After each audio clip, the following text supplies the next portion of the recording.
Bos días a todos e a todas. Bueno, este acto é para conmemorar o 150 aniversario da edición do libro de Rosalía Castro, Cantares Gallegos. Ademais coincide hoxe co día do seu nacemento, o 24 de febreiro. Este é un acto organizado pola Asociación de Gaiteiros Galegos, Fundación Rosalía de Castro, mellor dito, e por iniciativa deles, Real Academia Galega e Universidade de Vigo. Aquí na rúa organizamos este acto porque é un acto que se foi convocado para toda Galicia. En todos os sitios que haxa gaiteiros, salir todos os gaiteiros a facer unha alborada para Rosalía. Entón, hoxe imos a facer 4 intervencións de 4 grupos, 3 de Abertal, máis Tornexeira. Será un cuarteto da agrupación Abertal, a banda de gaitas e o coro de Abertal, ademais do grupo, como digo, Tornexeira. Vamos a facer un par de temas cada grupo. Vamos a gravar en cámara unha peza de cada grupo, e isto vai a ir a internet, se vai a meter en YouTube, en Facebook e Twitter, vai a meter nestas cousas, non? E todos os grupos de Galicia o van a meter, entón vai a quedar todo aí. Vou a ler un manifesto e xa imos a empezar co cuarteto de Abertal, seguimos coa banda de gaitas, de terceiro lugar irá o coro e rematará o grupo Tornexeira. Como digo, vou a ler o manifesto. Vai te noite, vai fuxindo. Grande atrevemento é, sen dúbida, que todos os gaiteiros de Galicia saiamos ás encrucilladas, ás prazas, ás rúas, neste 24 de febreiro de 2013. Grande atrevemento é dar unha alborada para dicir a todos que naceu Rosalía de Castro, pero somos atrevidos. Por aquel 24 de febreiro de 1837, canda ela, nacemos todos os galegos, mesmo os que aínda han de nacer. Atrevémonos porque hai 150 anos Rosalía publicou Cantares Gallegos e anuncia e construí a Galicia contemporánea. No principio foi o verso, no seu canto nace o país que somos. Puxo o maior cuidado en reproducir o espírito do noso povo. Vela aí o mesmo espírito que aniña nos punteiros todos das gaitas. Somos atrevidos, queremos 1.000, 100.000 gaiteiros máis para Galicia, e guiados por aqueles cantares queremos tocar unha alborada de gloria. Que todos saiban que hoxe a gaita galega non chora, que canta. Vente aurora, vente abrindo.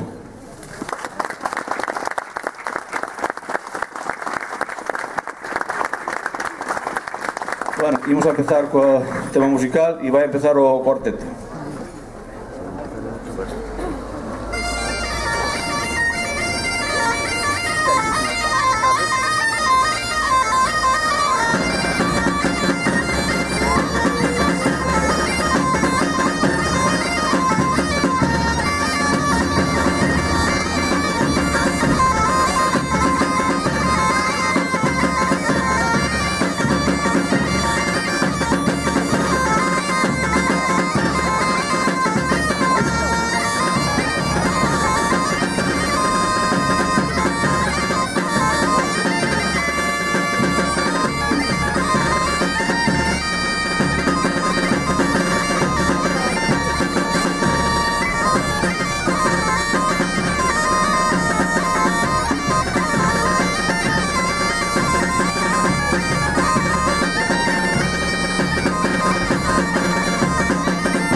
Thank you.